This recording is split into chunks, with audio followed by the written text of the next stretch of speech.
Was Harry Potter a psyop? And just hear me out for 1 minute, okay? Throughout the entire series, Harry and his friends often defeat villains or escape from dangerous situations using magic, right? Whether it be by using magical spells or objects, the heroes win in quotations because they use magic, right? But if you realistically think about it, the series isn't necessarily about the triumph of good over evil, but more so about the triumph of magic over evil. Imagine how many people since the Harry Potter series has come out have attempted certain practices. Imagine how many false senses of Satanism have been carried out since that series came out. And let me just make this clear, I do not read the Bible. I was never involved in any of those certain practices of which I'm speaking about. No, I am not a Christian. Yes, I do believe in God. And yes, I do follow various belief systems. They're all intertwined once you really educate yourself. But anyway, real magic, of which has existed for well over 3,000 years now, has seemingly become a mockery to none other than J.K. Rowling. Does nobody remember what she specifically stated? Specifically considering skinwalkers, or more so known in the series as nomages, which she said was used to demonize wizards. Okay, so you admitted that some of your creations in your series were related to certain belief systems. Nomage in the series refers to a person who lacks the ability to perform magic, but is specifically unaware of the wizarding world existing. So that in itself proves that you literally formed a cult. She made magic seem appealing and muggles, aka the people, not seem appealing. Does nobody remember what Neville Longbottom said in the series? Specifically speaking on Death Eater's teaching while Voldemort was in power. We've all got to listen to her explain how muggles are like animals, stupid and dirty, and how they drive wizards into hiding by being vicious to them.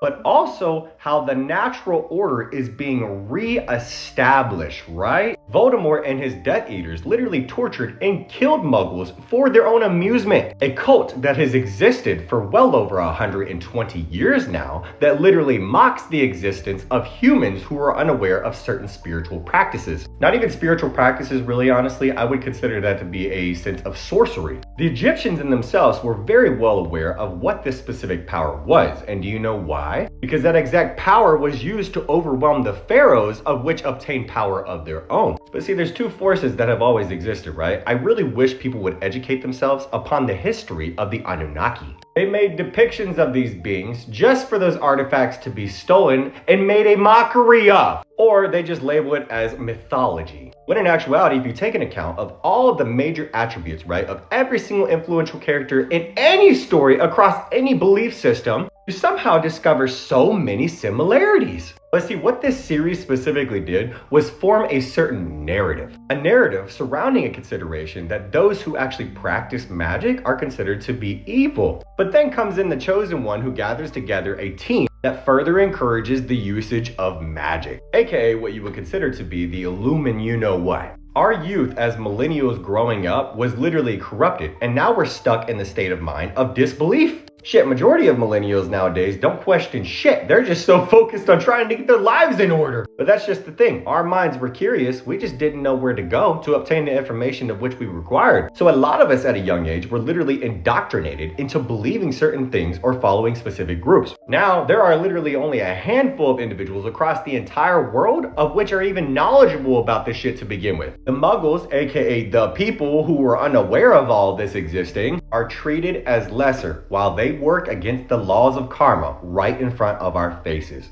I'm just saying, throughout the years, J.K. Rowling has made some comments that should have made you start thinking outside the box.